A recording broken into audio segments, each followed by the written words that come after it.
দাঁড়িয়ে পড়লে কেন? শেষ করে দাও সবাইকে, লুট করে নেওয়া এদের ডাকাতি করা সব সম্পত্তি। জয় মা শ্মশানকালী, জয় বাবা মহেশ্বর।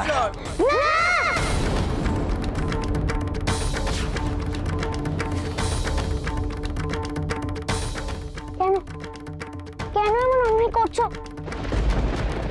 কেন এদের আঘাত করতে চাইছো? কেন এই হানাহানি করছো? জানো না এসব পাপ? কে তুমি? আজ দেখে তো মনে হচ্ছে বালক সন্ন্যাসী।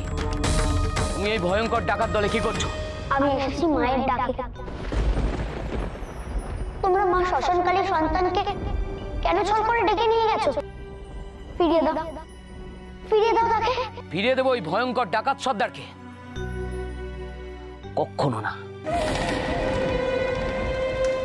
এতকাল ধরে আমাদের জমিদারির প্রজাদের সমস্ত সম্পত্তি লুট করে এসেছে, কোনোদিনও মায়া দেখায়। তাহলে আজ তার প্রতি আমরা কেন মায়া দেখাবো? এই ভবানী ডাকাতের লুট করা সমস্ত সম্পত্তি আমরা আজ এখান থেকে তুলে নিয়ে যাব। আর যে বাধা দিতে আসবে, তোমাদের সর্দার ওখানে মরবে, আর বাকিরাও কিন্তু এখানে মরবে। অন্যায়ের বিরুদ্ধে লড়তে গেলে বুঝি অন্যায় করতে হয়? চালাকি করে ঠকিয়ে বিশ্বাসহানি করেই বুঝি অন্যায়ের প্রতিশোধ নিতে হয়? না গো না, মা কখনোই চান না অন্যায়ের বিরুদ্ধে অন্যায় হবে। তবে যে রক্তপাত কখনোই বন্ধ হবে না। বালক, তুমি ভুল করছো। শত্রুর মোকাবিলা করতে সব পথ নেওয়া যায়, এটাই রাজার নীতি। কিন্তু তোমরা ডাকাত সর্দারের ক্ষতি করো না। তবে জানো, তার লুট করা জিনিস তার মেয়ে বউ গরিব গ্রামবাসীদের মধ্যে বিলিয়ে দেয়। এই লোকটাকে দেখে যা পাষাণ মনে হচ্ছে, এ কি লোকনাথের কথা আদৌ কানে তুলবে? তাহলে গ্রামবাসীদের থেকেই সেই সম্পত্তি লুট করব। আমাদের জমিদারি জিনিস আমাদের গ্রামের লোকেরা ভোগ করবে, তা কোন অধিকারে? গরিব মানুষ সবখানে সমান অসহায়, তাদের থেকে কোনো জিনিস আমরা লুট করতে দেব না। কিছুতেই এই গ্রামের মানুষদের আঘাত করতে দেব না, তাতে আমাদের প্রাণ যায় যাক। তাহলে আগে তোমরাই মরবে। এখনো বলছি সময় আছে, পথ ছাড়ো, আর লুট করতে দাও। এই দাঁড়িয়ে আছিস কেন? চল। দোহাই তোমাদের, এই হানাহানি বন্ধ করো। চলে যাও, আমি মহিলার বিরুদ্ধে অস্ত্র ধরি না। বালক, সরে যাও বলছি, ভালো হবে না কিন্তু।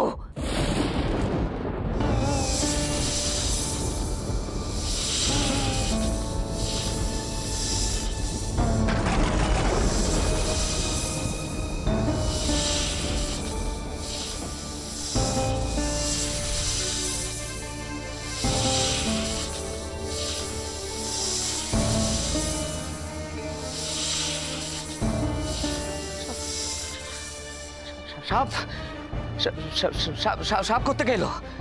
এই এই এই সাপ কি তোমার পোষা?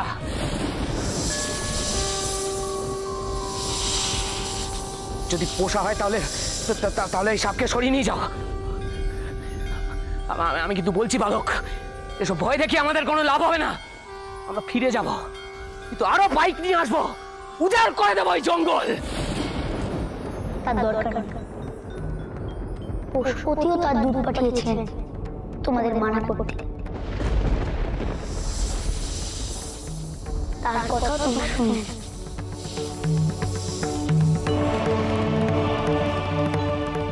আমি জানি তুমি কিসের জন্য এসেছো। এখন যাও, এই যুদ্ধ আমি কিছুতেই হতে দেবো না।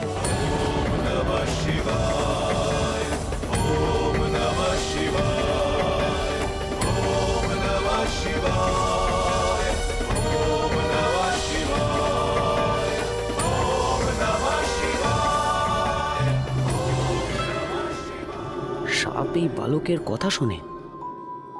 এ কে? আমি তোমাদের অনুরোধ করছি, একটু সময় দাও আমাদের। তোমার পাইকদের একটু শান্ত হতে বলো।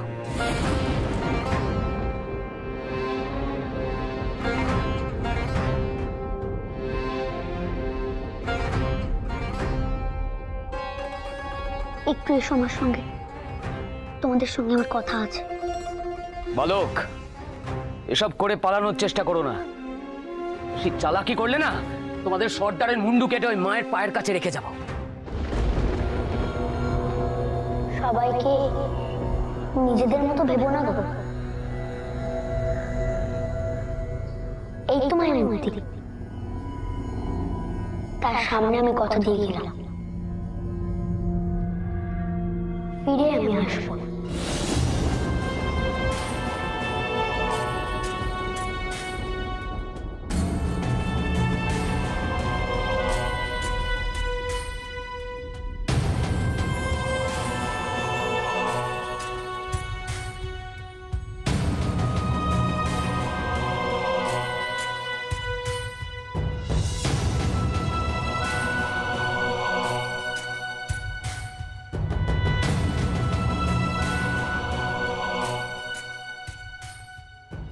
ছোট্ট সন্ন্যাসী কেন ডাকাতের হয়ে কথা বলছে?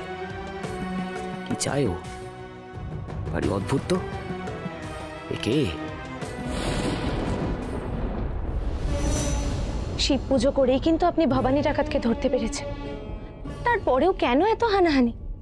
কেন ওর দলের বাকিদের ধরার জন্য আপনি রাঘব আর পাইকদেরকে পাঠালেন বলুন তো? দেখুন, ভবানী ডাকাত ধরা পড়লে তো বাকিরা এমনিতেই দুর্বল হয়ে পড়বে। আহা, তুমি বুঝতে পারছো না কেন হেম? ভবানী দলের ডাকাতরা শক্তিশালী, প্রভু ভক্ত। আর তুমি কি ভুলে গেছো? তুমি কি ভুলে গেছো যে আমাদের প্রজাদের উপরে ওরা কিরকম অত্যাচার করেছে, প্রাণহানিও করেছে?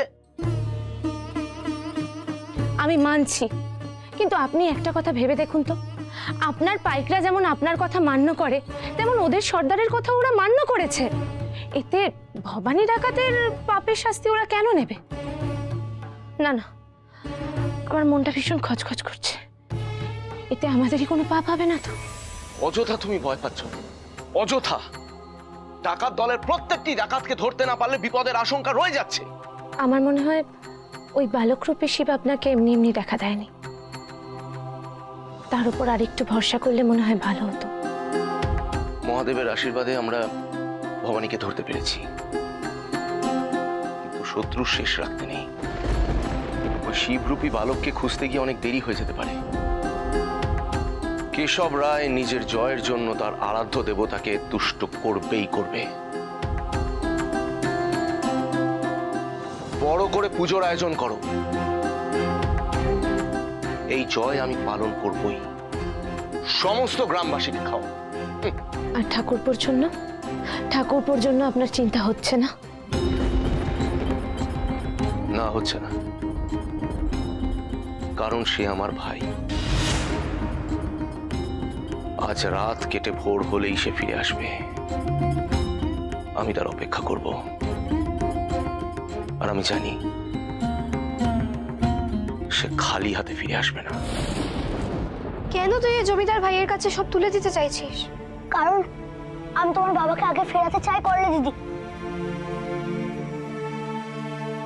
সে তো নিজের পাপের শাস্তি পেয়ে গেছে, আর কোন হানাহানি নয়। কিন্তু সবকিছু ওদেরকে ফিরিয়ে দিলে ওরা যে করালির বাবাকে ফিরিয়ে দেবে, এটা তুমি নিশ্চিত হয়ে কি করে বলছো লোকনাথ? বিশ্বাস রাখা ছাড়া যে আর কোনো উপায় নেই করিমা। আমি ওদের বলবো এই ভান্ডার থেকে সব সব নিয়ে যাক, কিন্তু বিনিময় সর্দারকে ভালোভাবে ফিরিয়ে দিয়ে যাক। তুই ওই লোকটাকে চিনিস না ভাই? ছল করে বাবাকে ধরে নিয়ে গেছে। তোর কথাও মানবে না। এত কিছুর পরেও যদি বাবাকে ফিরিয়ে না দেয়, তখন কি করবি? তাহলে তোমরা যা করবে আমি তাতে সঙ্গ দেব, কিন্তু কৌশল প্রয়োগ করলে কারুর না কারুর প্রাণহানি হবে, তা আমি চাই না।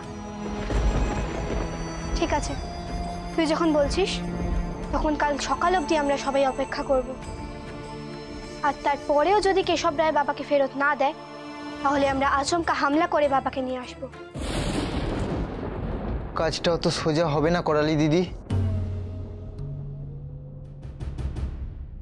কেন? আমাদের তো অস্ত্রশস্ত্র সব আছে। থাকলেও আমি নিজে সেখানে গিয়ে দেখেছি জমিদারের প্রচুর সেনা, আর ওদের সঙ্গে লড়াই করার মতো আমাদের দলও নেই, আর তাছাড়া আমাদের অস্ত্রও অনেক কম। বেশ তো, আমরা তাহলে রাতের বেলাতেই জমিদার বাড়িতে হামলা চালাবো। কিন্তু সে বাড়ির দরজা তো রাতের বেলা বন্ধ থাকে, ভাঙতে গেলে তো পাহারাদাররা ছুটে আসবে। হে ঠাকুর, তুমি আমাকে কি বিপদে ফেললে। আমি কি কোনোভাবে মানুষটাকে জমিদারের হাত থেকে উদ্ধার করতে পারবো না? কেঁদো না মা, কোনো একটা উপায় আমাদের বের করতেই হবে।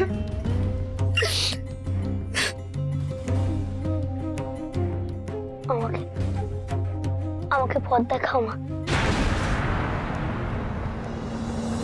তোমার সন্তানকে যে নিরাপদে ফিরিয়ে আনতেই হবে।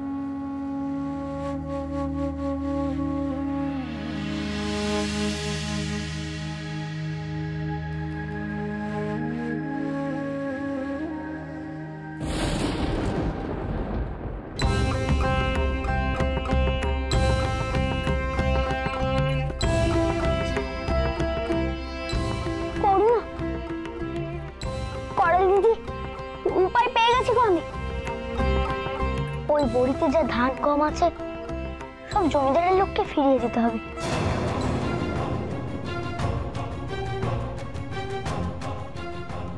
আর তোমাদের মধ্যে থেকে যে কোনো একজন ওই ধানের বড়ির মধ্যে লুকিয়ে জমিদার বাড়িতে ঢুকে পড়বে। আর তারপরেও যদি কেশব রায় শর্ত ভঙ্গ করে তাহলে সেই আমাদের সংকেত পেয়ে দরজা খুলে দেবে সবাইকে ঢোকার জন্য। তুমি কে গো, যে এইভাবে আমাদের পাশে ঈশ্বরের মতন দাঁড়াতে চাইছো? আমি লোকনাথ গো, মা পাঠালো তাই আমার কাজ আমি করছি। নাও এখন চলো, সবকিছু নিয়ে এখন চলো। জমিদারের লোক বাইরে দাঁড়িয়ে আছে যে।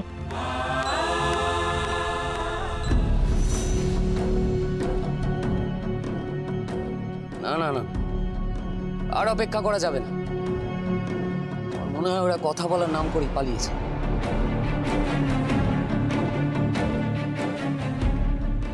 কথা দিলে কথা রাখতে হয় গো, না হলে যে মা রাগ করে। মায়ের চোখে কি পাপের ভাগে কেউ হয়?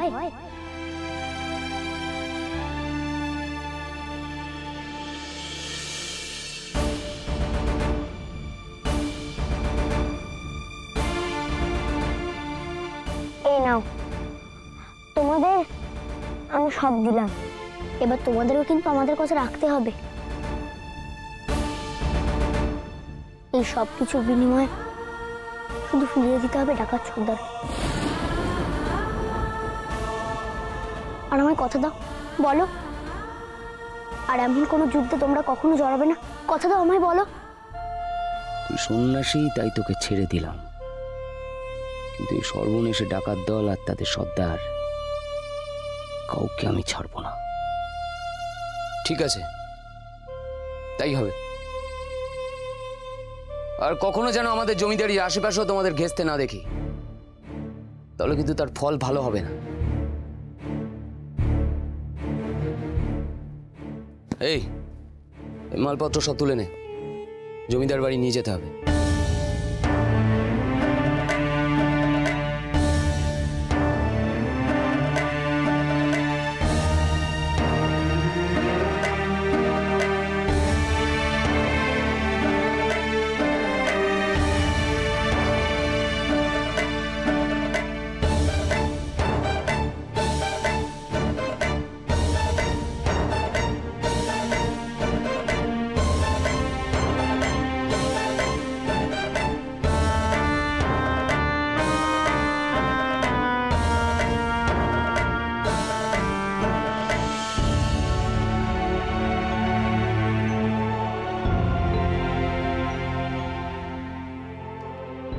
আমার মন বলছে ওরা আবার আমাদের ঠকালো। কেন তুই এই ভুল করলি লোকনাথ? এত চিন্তা করো না করে দিদি, আমি তো বলছি আজ রাতটুকু তুমি অপেক্ষা করো, তারপর আর তোমায় আমি মানা করবো না। পশুপতি শিবের উপর ভরসা রাখো, তিনি তোমার বাবাকে ঠিক রক্ষা করবে।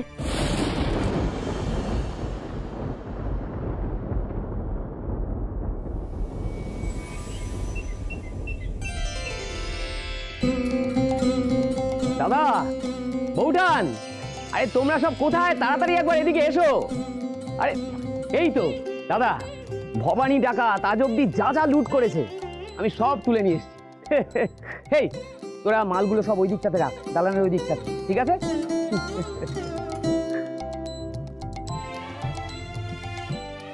সাব্বাস, সাব্বাস ভাই, তোকে ভাই হিসেবে পেয়ে আমি সত্যি গর্বিত।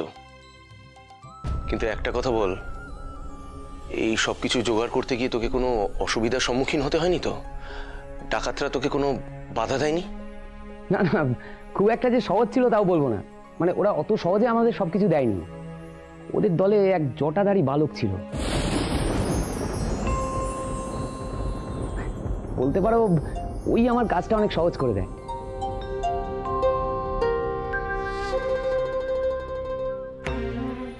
জটাধারী বালক?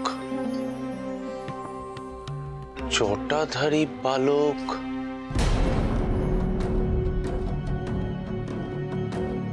ডাকাতের দলে কি করছে? না না, এসব কি ভাবছি আমি? ডাকাতের দলে ঈশ্বরের অবস্থান কখনো হয়? সম্ভব সেটা? না না না। আচ্ছা ঠাকুরপো, তুমি ঠিক দেখেছো যে ওই জটাধারী বালক ডাকাতের দলে ছিল? আচ্ছা, কেমন বয়স হবে বলো তো? বয়স বছর 10 মতো হবে। সে বালক তো অদ্ভুত, তার মুখে বেশ মায়া ছিল, সাপ তার কথা শোনে। সে বালক তো যুদ্ধ চায় না, রক্তপাত চায় না, শুধু এই সমস্ত কিছুর পরিবর্তে ভবানী ডাকাতের মুক্তি চায়। দাদা, এইবার তুমি ঠিক করে বলো আমরা কি করব? না, ভবানী ডাকাতের মুক্তি হবে না, কোনো দিনই হবে না। অনেক অত্যাচার সহ্য করেছি ওর, এর ফল ওকে পেতেই হবে, যেমন করে হোক। চলো, পুজোর আয়োজন করতে হবে।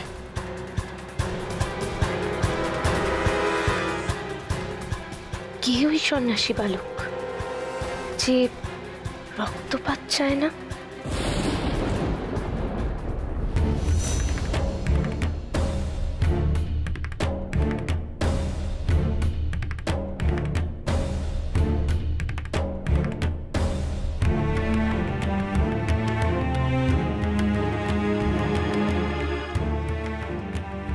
রক্তপাত না ঘটিয়েও তো কিছু হলো না ছোট সন্ন্যাসী।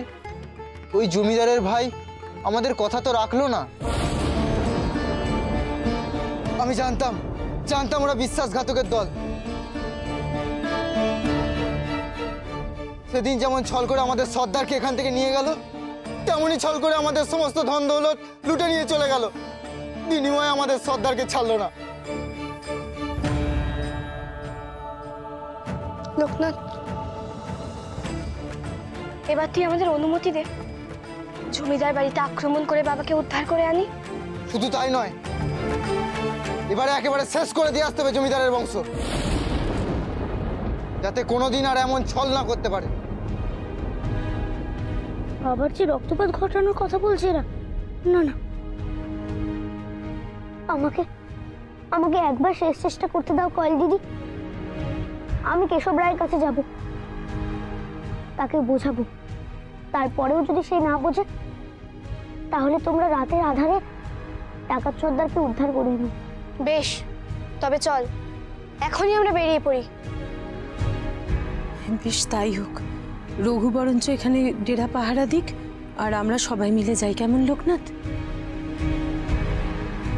তোমরা সবাই প্রস্তুত হয়ে বেরিও। লোকনাথের কথা জমিদার না মানলে আমরা জমিদার বাড়িতে আক্রমণ করব।